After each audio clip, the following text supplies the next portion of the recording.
Si on ne veut pas dévoiler le nom d'une entreprise ou le nom de personnes qui sont impliquées dans une situation que l'on veut utiliser dans un cas, il va falloir utiliser des éléments qui rendent quand même le cas plausible et réaliste. Alors, la difficulté d'utiliser un cas fictif ou un cas inspiré de situations réelles, c'est d'être capable de, à la fois, maquiller l'organisation tout en restant réaliste.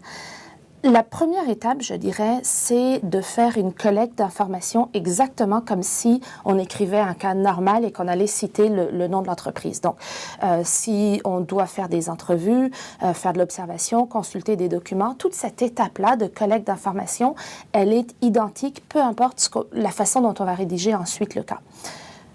Par la suite, il va falloir modifier le cas. Et la subtilité ou le défi, c'est d'être capable de maquiller la situation, le nom de l'organisation ou le nom des individus sans dénaturer le cas.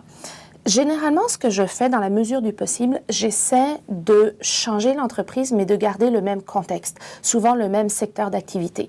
Si mon cas se passe dans un commerce de détail, le cas maquillé, l'entreprise maquillée, va également être dans le commerce de détail, pas forcément dans la même niche, mais ça va quand même être dans le même contexte. Pourquoi? Parce que souvent, en particulier dans les cas de gestion des ressources humaines que j'écris, les décisions de gestion, elles sont intimement liées au contexte. Donc, je vais essayer de garder le même contexte. Ça n'est pas toujours possible. Si j'écris un cas sur une entreprise qui est en monopole, par exemple, mettons Hydro-Québec, c'est sûr que je ne pourrais pas garder le même contexte dans de grosses entreprises de distribution d'électricité.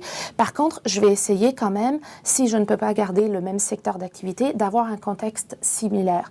Donc, j'aurai une entreprise peut-être de même taille en termes de nombre d'employés, même type de présence syndicale. Donc, essayer de garder les éléments qui sont de garder similaires les éléments qui ont un impact sur la résolution du cas ou sur la discussion. Et puis, pour que le cas reste réaliste, il faut donner des détails.